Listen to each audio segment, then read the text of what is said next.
करते हैं उत्तर प्रदेश की, जहां के अलीगढ़ जिले में ट्रिपल तलाक का नया मामला सामने आया है। महिला का आरोप है कि उसने लोकसभा चुनाव में बीजेपी को वोट दे दिया तो उसके पति ने घर आते ही उसे तलाक दे दिया है। तो महिला इंसाफ के लिए अब दर दर भटक रही है। रिपोर्ट देखिए। 24 के चुनाव हो गए, मोदी की सरकार बन गई, संसद का पहला सत्र भी खत्म हो गया, लेकिन 26 अप्रैल को मतदान के दौरान आसिया ने बीजेपी को वोट दिया था। मुस्लिम महिला को इसके पति सिवान मियां ने इसी बात की बड़ी सजा दी है।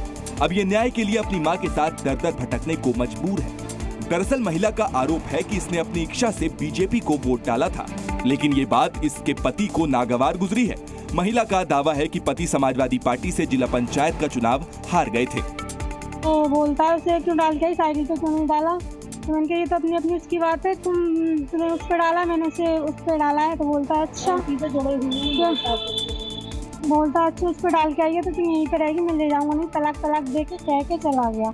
हालांकि पुलिस इस मामले की तह तक जाने की कोशिश कर रही है। महिला की तहरीर के आधार पर उचित धाराओं में अभियोग पंजीकृत किया जा रहा है ससुरालीजनों के खिलाफ, तथा अन्य जो आरोप लगाए गए हैं उसकी पुष्टि नहीं हो रही है, उसमें कोई सत्ता नहीं है।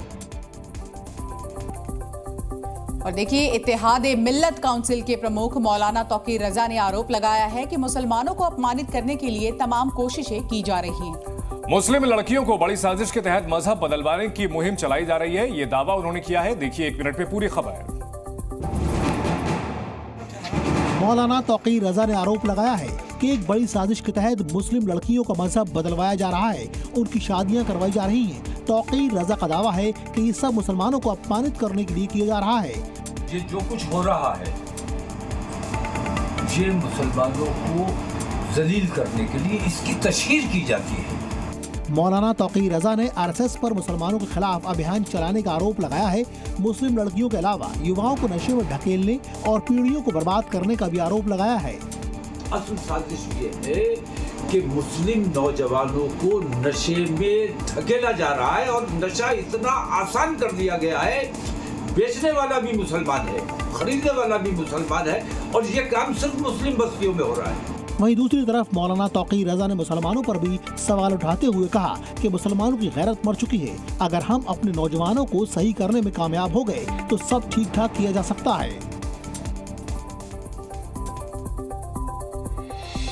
झारखंड के देवघर से दिल दहला देने वाली घटना सामने आई है। तो देखिए किस तरह से यहाँ पर पुराना मकान गिरने से कई लोग फंस गए हैं और बाद में 2 लोगों की मौत हो गई, जबकि 7 लोगों को सुरक्षित बाहर निकाल लिया गया है।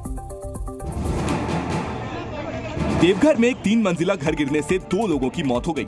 मकान काफी पुराना और कमजोर था। खतरा होने के बाद भी मकान मालिक ने सुरक्षा को ध्यान में न रखकर इसमें निर्माण कार्य कराना शुरू किया, जिसके कारण ये हादसा हो गया। घटना स्थल से जो तस्वीरें सामने आई उसमें एनडीआरएफ के जवान मलबे को हटाकर मलबे में दबे लोगों की तलाश करते दिखे। इस दौरान एनडीआरएफ की टीम ने जब एक शख्स को मलबे से बाहर निकाला तो वहां लोगों ने राहत की सांस ली। मलबे से निकालकर घायलों को अस्पताल पहुंचाया गया, जहां उनका इलाज जारी है। मैं अपील करना चाहूँगा सभी यहाँ के लोकल लोगों से कि काइंडली इस प्रकार की संरचनाओं में वास करना बंद करें। उनको अगर रिपेयर की आवश्यकता उनको रिपेयर करवा लें, अन्यथा इस प्रकार की दुखद घटनाएं घटती रहेंगी। मलबे में कई लोग दबे हुए थे। एनडीआरएफ की टीम ने कई घंटे रेस्क्यू ऑपरेशन चलाया। इसमें मलबे में दबे 7 लोगों को निकालने में कामयाबी हासिल हुई। वहीं बाबा बर्फानी के दर्शन करने वाले श्रद्धालुओं के लिए अमरनाथ यात्रा एक बार फिर से शुरू हो गई है। इससे पहले घाटी में बारिश और खराब मौसम की वजह से अमरनाथ यात्रा को अस्थायी रूप से बंद कर दिया गया था। भारी बारिश के कारण शनिवार को अमरनाथ यात्रा पहलगाम और बालटाल दोनों मार्गों से अस्थायी रूप से स्थगित कर दी गई थी। श्रद्धालुओं को चंद्रकोट कैंप में रोक दिया गया था, लेकिन अब मौसम ठीक होने के बाद जब यात्रा फिर से शुरू हुई तो श्रद्धालुओं में गजब का उत्साह नजर आया। इस दौरान भोले बाबा के भक्त बम बम भोले का जयकारा लगाते हुए पवित्र गुफा जाते दिखाई दिए।